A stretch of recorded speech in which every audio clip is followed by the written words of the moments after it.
me try to pick up on some threads we've already heard and give a complementary but I think supportive perspective on what was going on with Morgenthau versus Marshall in Washington, D.C. in the 3 or 4 years after World War II, possibly with some lessons for the present and the future, but possibly not.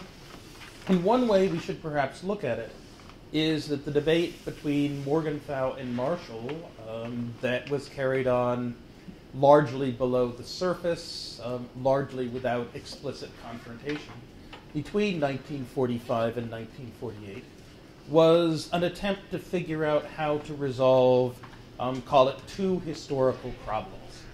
The problem of Western Europe and the problem of modern war. The problem of Western Europe is the problem with the military culture of a particular region. And it appears, or at least appeared in the mid-20th century, to be a problem of quite long standing. That is, you did have occasional groups elsewhere in the world that would pillage, burn, and leave nothing but rubble in their place. You know, the Mongols, if you got one chance to surrender to the Mongols. And if you didn't, then you were badly out of luck. You had to either win or die. But that elsewhere, among the high agrarian civilizations of Eurasia at least, wars are ways that relatively small elite groups cement their control or lose their control over rights to governance and jurisdiction. And the whole point behind the whole thing is not to kill off the peasants and the merchants who are going to pay your taxes and support you in the style to which you hope to become accustomed. And this is true whether you're in Cordova or Morocco or Cairo or Baghdad or Delhi or Beijing. That war is by and large an elite enterprise. You know, in Western Europe, it tends to be rather different. It tends to be bloodier, more decisive battles. And also, once the decisive battle is fought, there either has to be an immediate surrender or there is extraordinary large-scale devastation. Right? In the 2nd century BC, it's the Cimbri and the Teutones who crossed the Rhine River and head south into the warm sun of the Rhone Valley to pillage, burn, conquer, and perhaps settle. And there's a titanic decade-long struggle that depopulates the entire Rhone Valley before their armies are smashed by the new model Roman army of Gaius Marius, 6 times consul.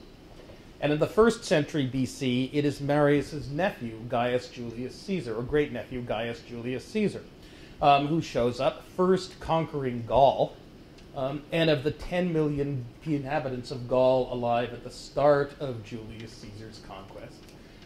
The ballpark recent estimates I've seen is that one of those 10 million were dead and a second of those 10 million were enslaved by the time a decade later had passed and Caesar was ready to make his military bid for supreme power in Rome.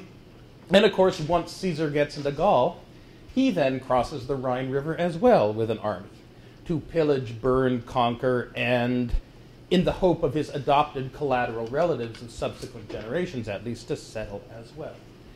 And ever since then, right, no century has passed without one, if not 2 or 3 or more, armies crossing the Rhine River to pillage, burn, etc. And so far, we're doing good. It's been 67, almost 68 years come next February. And that's a very good thing to have happen. We'd like to have that continue. That it's Mark Mazower who has been most prominent, I think, in pushing the idea that Europe is a dark continent in the first half of the 20th century. But it goes back earlier to Napoleon's idea that we can move fast by fighting war on the backs of the peasants that we're invading, to Louis XIV's devastation of the Palatinate, to Count Tilly's utterly pointless massacre of the inhabitants of Magdeburg, and why a Catholic general would massacre a city devoted to the Virgin Mary has always left me extremely puzzled. And further on back to, say, the Canterbury Tales, where Geoffrey Chaucer laughs about how this well-dressed and well-bedecked and stylish knight has many times in France engaged in chevauchée. Chevauchée meaning that the British go to France and they start burning things and killing people. And they keep burning things and killing people until the French knights come out of their castles and are stupid enough to charge uphill against British archers standing behind stakes. That's, not Victor Davis Hanson's version of the Western way of war. But that is a Western way of war. And it is one that, by the start of the 20th century, people had become quite good at. And there we meet the second problem, which was that this darkness of the continent was being amplified by the fact that you now had modern industry, even though you did not yet have nuclear weapons.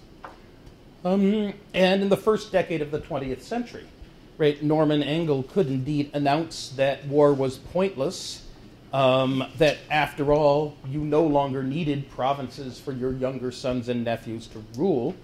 If you want resources to extract, if you want to make people behave, if you want to go to war pro majorem gloriam Dei, etc., it's a lot cheaper and easier to make stuff and buy what you want to get from others, to spend your money rather than to spend the blood of your young men and earn the hatred of subsequent generations.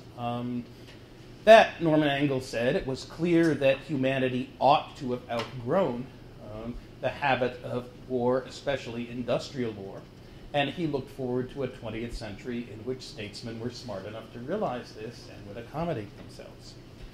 Huge mistake. Absolutely huge mistake.